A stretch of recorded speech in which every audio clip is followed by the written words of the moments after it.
Part 1 Austria में एक simple शुरुआत। एडोल्फ हिटलर का जन्म 20 अप्रैल 1889 को ऑस्ट्रिया के ब्रॉनो एम इन में हुआ था। उनका बचपन नॉर्मल था। उनके पापा एलोइस हिटलर कस्टम ऑफिसर थे। उनकी मम्मी क्लारा हिटलर हाउसवाइफ थीं। हिटलर के बचपन में बहुत दर्द और परेशानी आई। उनके कई भाई बहन छोटी उम्र में ही गुजर गए, जिसका उन पर गहरा असर पड़ा। वो अपने पापा से अक्सर झगड़ते रहते थे। उनके पापा बहुत सख्त थे, जबकि हिटलर एक सपनों में खोया हुआ और जिद्दी बच्चा था। हिटलर की पढ़ाई ठीक ठाक ही थी। उन्हें आर्ट्स पसंद था, लेकिन वो पढ़ाई में बहुत तेज नहीं थे। पार्ट 2 आर्टिस्ट बनने का सपना और पहला विश्व युद्ध का असर। जब हिटलर बड़े हो रहे थे, तब उन्होंने आर्टिस्ट बनने का सोचा। उन्होंने वियना आर्ट अकादमी में दाखिला लेने की कोशिश की, लेकिन उनके आर्टिस्ट बनने का सपना टूट गया जब अकादमी ने उन्हें 2 बार रिजेक्ट कर दिया। वियना में हिटलर गरीबी और अकेलेपन में रहे। वो ऐसे राजनीतिक और सामाजिक विचारों से प्रभावित हुए जो आगे चलकर उनकी सोच बनाएंगे। 1914 में जब पहला विश्व युद्ध शुरू हुआ, तो हिटलर जर्मन आर्मी में शामिल हो गए। उन्होंने युद्ध में बियाराज चढ़कर हिस्सा लिया और घायल भी हुए। पार्ट 3 जर्मन पॉलिटिक्स में एंट्री और नाजी पार्टी का उदय।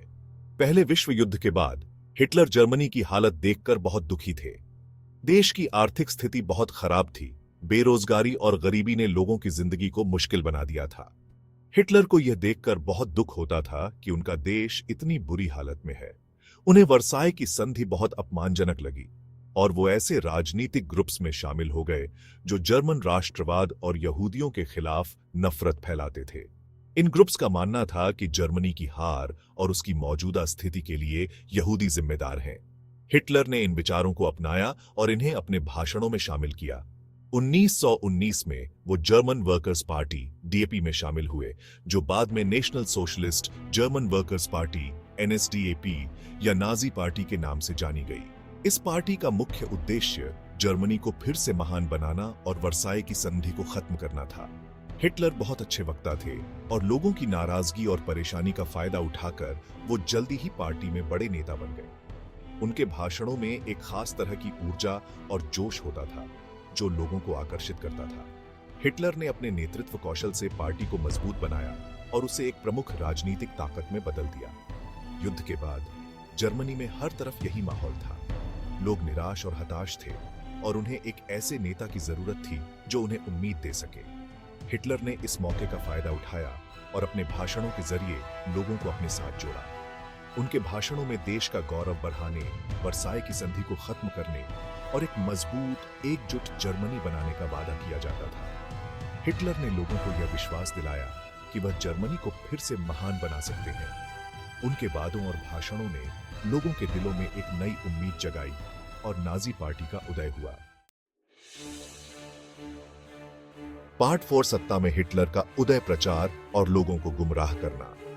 1920 के दशक की शुरुआत में नाजी पार्टी जर्मन पॉलिटिक्स में बहुत ताकतवर बन गई। हिटलर के नेतृत्व में प्रचार का इस्तेमाल करके और देश की आर्थिक और सामाजिक उथल-पुथल का फायदा उठाकर पार्टी को बहुत समर्थन मिला। नवंबर 1923 में हिटलर और नाजियों ने म्यूनिख में सरकार गिराने की कोशिश की, जिसे बियर हॉल पुट्श कहा जाता है, लेकिन ये कोशिश नाकाम रही और हिटलर को देशद्रोह के आरोप में गिरफ्तार कर लिया गया। हालांकि जेल के दिनों ने उनके राजनीतिक सफर को रोकने की बजाय मदद की। उन्होंने अपनी आत्मकथा मेरा संघर्ष लिखी, जिसमें उन्होंने अपने विचार और भविष्य की योजनाओं के बारे में बताया। पार्ट 5 नाजी राजडर और कंट्रोल का राज। 1933 की शुरुआत में जब अर्थव्यवस्था खराब थी और राजनीति अस्थिर थी, हिटलर को जर्मनी का चांसलर बनाया गया। सत्ता में आते ही उन्होंने अपनी तानाशाही कायम कर ली, सभी विरोधियों को कुचल दिया और एक ऐसा राज्य बनाया जहां उनकी ही चले। नाजियों ने एक क्रूर पुलिस राज्य बनाया, जिसका नेतृत्व गेस्टापो और एसएस करते थे, जो लोगों को डराकर और आतंक फैलाकर किसी भी विरोध को दबा देते थे। नाजियों के प्रचार मंत्री जोसेफ गोएबल्स ने जर्मन लोगों के दिलो दिमाग को कंट्रोल करने के लिए रेडियो, फिल्म और अखबारों का इस्तेमाल किया।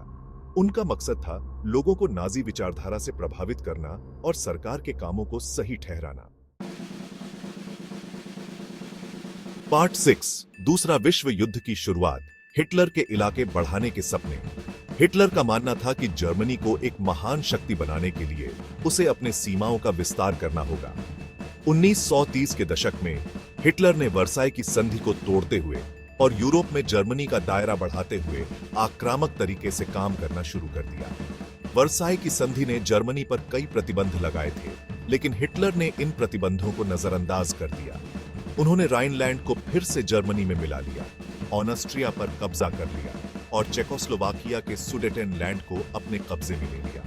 यह सब हिटलर की विस्तारवादी नीति का हिस्सा था। पश्चिमी ताकतों ने इसका ज्यादा विरोध नहीं किया।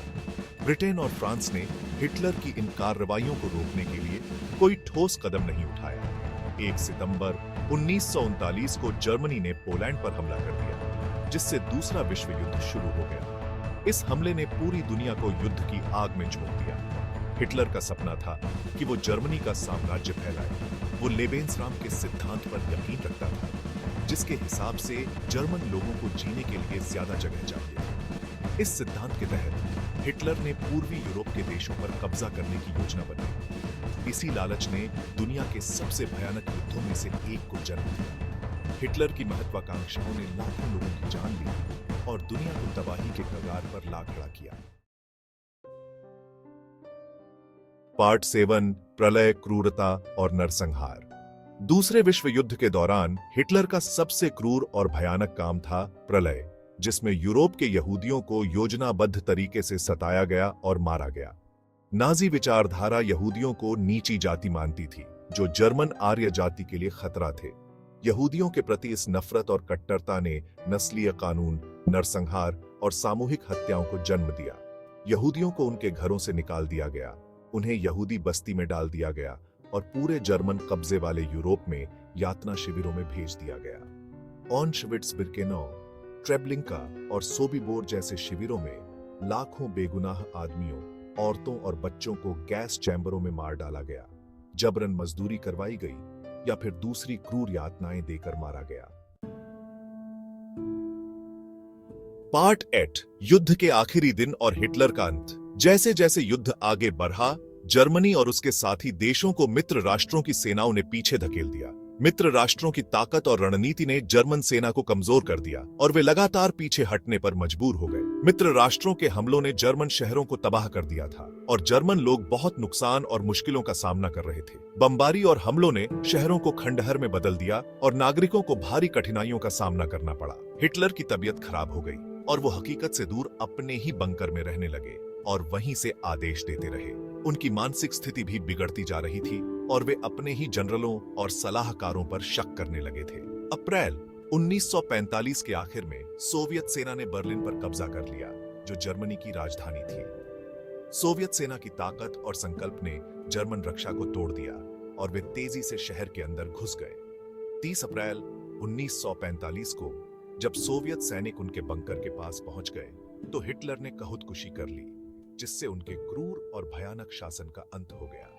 उनकी मौत ने नाजी शासन के पतन की शुरुआत की और जर्मनी ने अंततः आत्मसमर्पण कर दिया, जिससे द्वितीय विश्व युद्ध का अंत हुआ।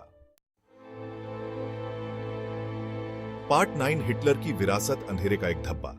एडोल्फ हिटलर ने मानव इतिहास पर एक काला साया छोड़ दिया है। उनके काम, जो अति राष्ट्रवाद, नस्लवाद और नफरत से भरे थे, ने दुनिया में बहुत दर्द और बर्बादी फैलाई।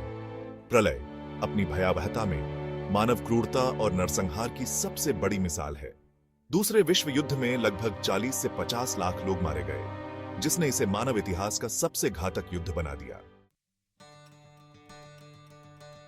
पार्ट 10 अतीत से सीख, सहिष्णुता, हमदर्दी और आजादी की अहमियत।